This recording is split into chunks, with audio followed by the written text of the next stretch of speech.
So, I've had a lot of pets in my life. I've had a dog named Texas. I've had multiple fish that I never named because they perished very early in their lives. I've had a couple gerbils, but I think the pet I remember the most is a cat I had, and this cat's name was Johnny Cash. Yes, my cat's name was Johnny Cash.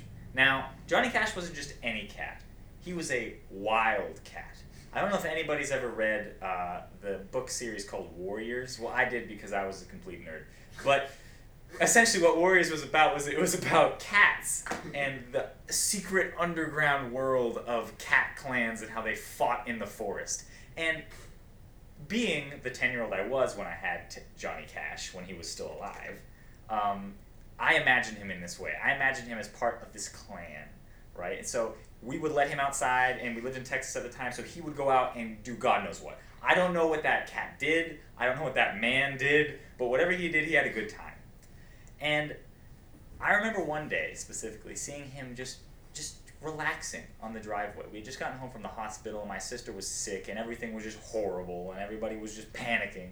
And then, in the peaceful light of day, I saw Johnny Cash sitting there in the driveway, just chilling. And that's when I realized that in our lives, we should be a little bit more like our feline friends. We need to learn to relax. We need to learn to be a little bit more catty. Now, there are specific things about cats that, again, we have to avoid. My sister had a cat, and it was just this horrible cat. It was one of those purebred sort of, oh, I'm a fancy cat because my parents were like really intimately related. That's just nasty. Like nobody. That's disgusting. I don't care. Like, it's like incest cat. That's essentially what purebred cats are. So anyway, this cat was an example of the type of cat that we want to avoid being like, right? So if you want to be like Johnny Cash, that's what I want you to be like. The relaxing Johnny Cash. Everything's falling apart around you, but we're just chilling. You don't want to be like this other cat, because this other cat could open doors. This was a cat that would, I swear to God, in the middle of the night, open the door to my room and come in and just sit at the end of my bed, just to show me that he could do that. Because one day, there was an implicit threat. And this sounds like I'm actually insane, because this is a cat. But I swear to God, this cat knew that every time I saw him sneak into my room, I got the message that he was going to suffocate me one day. One day, he was going to sit his furry little behind on my face, and he was going to suffocate me. I was not going to live anymore. This is an example of a cat we don't want to be like. This is an example of the intellectual type of cat, right? This type of cat thinks he knows everything. Yeah, you can open doors. So what? Who cares? You're a cat. You don't need to open doors. Just like, when we are, say, going to school, we don't need to know calculus. We don't need to know so many things. I don't need to know all the Chinese emperors, right? From the beginning of the Chinese civilization. I don't need to know that, right? But that cat, her name was Snowball, his name was Snowball, is representative of that cat we don't want to be like. We don't want to be that cat that just knows things, that can just do useless things, right? We want to be the cat, the Johnny Cash cat, the cat that knows how to relax, right? Because I can't do that in my life. I can't. I'm a Snowball. I am Snowball. I walk around and I spout so many facts. In fact, I have a friend, and his name is Seth, and I'm like 75% Snowball. He is like 110% Snowball. I have never seen a bigger Snowball in my entire life. And the reason is because Seth is a walking reciprocal of just useless facts. He will correct you on anything. It doesn't matter if it's the capital of Afghanistan or if it's like what you did yesterday. No, you didn't eat a banana yesterday, you ate an apple. And I was like, how do you even know that? He's like, I just know. I just know. I just know things about you. We need a world in which I strive to be less like Snowball. I strive to know I strive to be like Johnny Cash. I strive to just relax in my life and not be Snowball, opening doors, learning useless information. Thank you. I'm in. Okay. All right.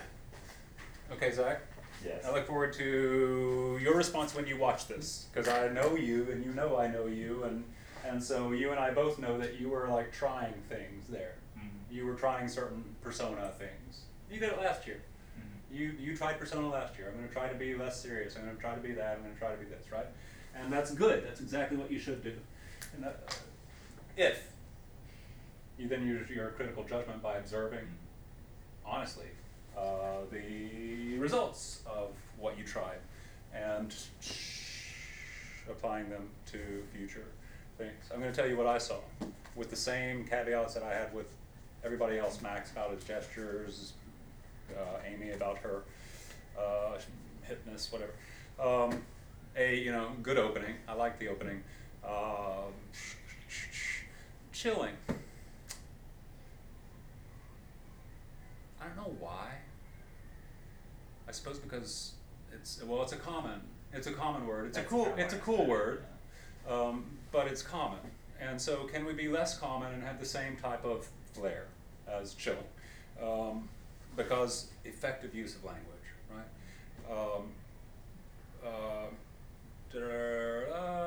Yeah, all good. So yeah, the content of your stuff, bashing Seth is always good. Hi, Seth. Okay, now, so here are the things that I'm going to. So here are the things that I'm going to say. Oh, okay, Okay, so do you watch and ask yourself, will the judges think that my decision to just do this sort of cocky top of head view for a while? Don't know.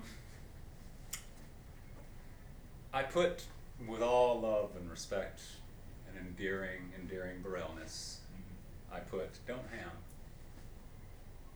Don't be a ham. Don't ham it up with the audience.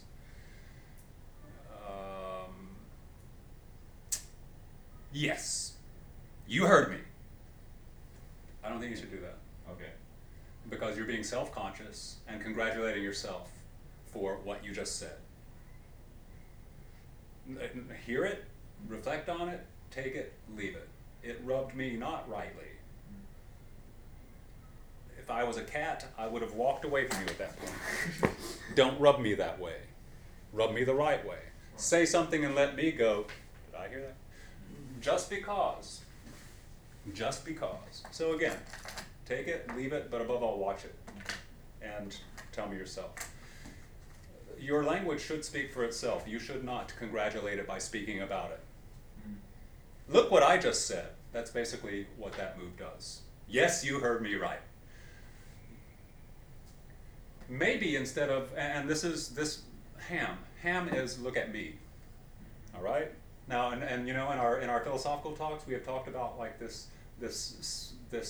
self, this I, where we're constantly in our own head and our own like me, this individualism and all that sort of stuff.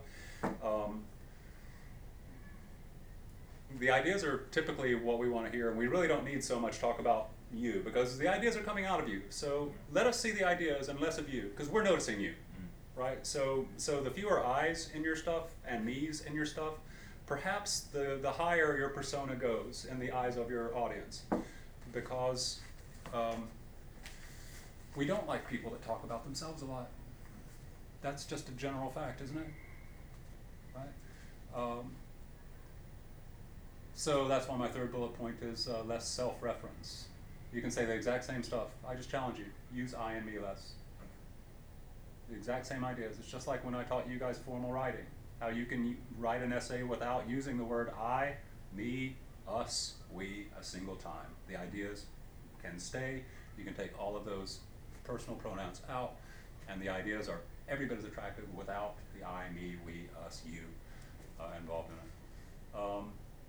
In the same way. So I'm coaching you right now, Zach. Take it or leave it, but watch and remember. It's related to the don't ham. And again, it's like, the directors always say about acting students, the ones that eat the scenery, the ones that can get on the stage and literally eat the set, eat the scenery. There's a couch. I'm gonna, I want to be an actor so well that I'm gonna like start eating the set to like make the audience interested. Well, good, because you know what, you're uninhibited. That's excellent. I can pull you back because you're loose already. I can do that. That's a strength. But so is the ability to like listen to and hear and learn that when on stage maybe you shouldn't eat that. So pull it back, pull it back. You were, it seemed to me, like going out for like a larger sort of possibly a Max type of persona, because Max is just so, but that's Max. That's just him. That's you. And you're you, and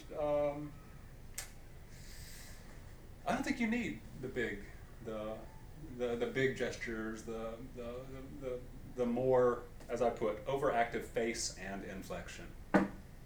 Both your face, your expressions, and the inflection of what you were saying seemed overdone.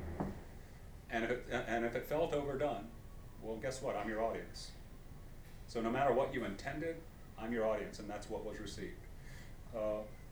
And the word is receptacle.